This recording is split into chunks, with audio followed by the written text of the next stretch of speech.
खबर हिमाचल से है, जहां हिमाचल में शिक्षा व्यवस्था को लेकर सियासत तेज हो गई है। जी आपको बता दें, राकेश जम्वाल ने सरकार पर हिमाचल शिक्षा बोर्ड को कमजोर करने की साजिश का आरोप लगाया है। उसके साथ ही उन्होंने कहा कि सरकार स्कूलों के फैसले के लिए जल्दबाजी में लिया गया। जम्वाल के मुताबिक 151 स्कूलों को सीबीएसई से जोड़ने का असर छात्रों के भविष्य पर पड़ सकता है।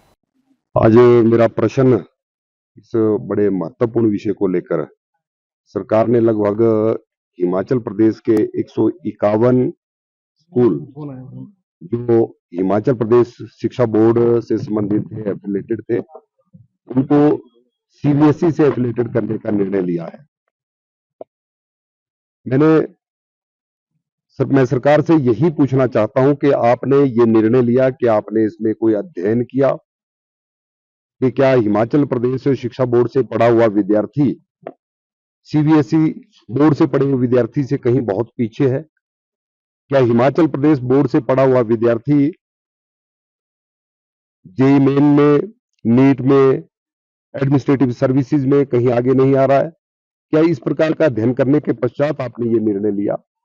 हिमाचल प्रदेश का हमारा एजुकेशन बोर्ड, जिसका लगभग 68 वर्षों का सफर, इन 68 वर्षों में हिमाचल प्रदेश शिक्षा बोर्ड ने बहुत सराहनीय कार्य किया है। और लेकिन सरकार, मुझे लगता है अभी इस बोर्ड को जो है वो बंद करना चाहती है, जबकि ये बोर्ड जो है सेल्फ सस्टेनिंग बोर्ड है। सरकार इस बोर्ड को भी सिख बोर्ड की उस सूची में डालना चाहती है।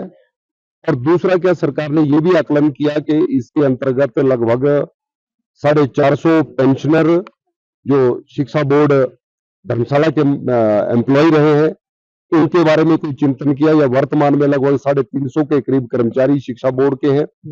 लेकिन सरकार ने जल्दबाजी में यह निर्णय लिया, जिसको लेकर जहां हिमाचल प्रदेश के शिक्षकों ने भी इसका विरोध किया और विद्यार्थियों ने भी इसको लेकर अनेकों प्रदर्शन किए।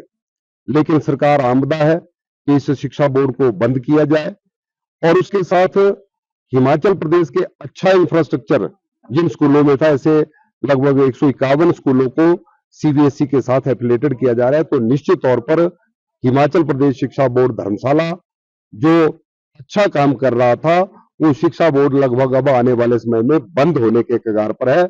लेकिन सदन में जब भी इस बात की चर्चा होती है, जब भी पूछा जाता है, तो सरकार की ओर से यही जवाब आता है कि हम हिमाचल प्रदेश शिक्षा बोर्ड को बंद नहीं करना चाहते।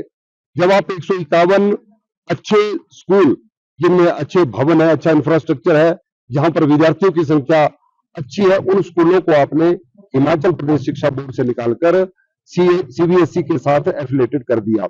हमारा यह भी प्रश्न था कि जब एनसीईआरटी का सिलेबस एचपी बोर्ड भी पढ़ा रहा है और सीबीएसई बोर्ड भी पढ़ा रहा है, तो आपने ये फैसला क्यों लिया? लेकिन सरकार इसमें बताने में असमर्थ है।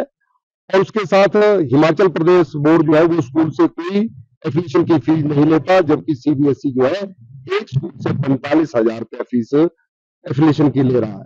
ये सारे प्रश्न हिमाचल प्रदेश की सरकार से हमने पूछे, लेकिन सरकार के पास इसका कोई जवाब नहीं है। जैसा मैंने कहा कि कोई अध्ययन किया गया, कोई आकलन किया गया कि हमको क्यों सीबीएसई बोर्ड जो है यहाँ पर शुरू करने जा रहे हैं। हम अपने बोर्ड को, हिमाचल प्रदेश शिक्षा बोर्ड को और मजबूत करते, यहाँ के इंफ्रास्ट्रक्चर को और मजबूत करते, वही टीचर, वही सिलेबस, वही विद्यार्थी, फिर सीबीएसई बोर्ड क्यों? हमारा यही प्रश्न सरकार से है। क्या आपको लगता है? तौर पर हमारी जो चिंता है, सरकार ने हिमाचल प्रदेश के 151 अच्छे स्कूल, जिसका मैंने जिक्र किया कि जहां पर अच्छा इंफ्रास्ट्रक्चर था, जहां पर विद्यार्थियों की संख्या अच्छी थी, उन सारे स्कूलों को एचपी बोर्ड से निकालकर सीबीएसई बोर्ड के साथ एफिलेटेड कर दिया। तो निश्चित तौर पर हमारा हिमाचल प्रदेश शिक्षा बोर्ड जो है वो कमजोर होगा। और उसके साथ सरकार ने यह भी चिंता नहीं की कि वहां पर जो लगभग 350 के करीब कर्मचारी जो हिमाचल प्रदेश शिक्षा बोर्ड में सेवाएं दे रहे हैं, उनके बारे में चिंतन नहीं किया। सरकार ने जो 450 सेवानिवृत्त कर्मचारी जो पेंशन ले रहे हैं, उनके बारे में चिंतन नहीं किया। सरकार ने इन 151 स्कूलों में जो एसएमसी के टीचर पढ़ा रहे हैं, उनके लिए भी कोई फैसला नहीं किया। सरकार का कोई जवाब नहीं आया। तो निश्चित तौर पर हमारा यही मानना है कि आने वाले समय में सरकार जो है इस हिमाचल प्रदेश शिक्षा बोर्ड को बंद करने जा रही है। ऐसा इन सारे सरकार की गतिविधियों से जाहिर हो रहा है।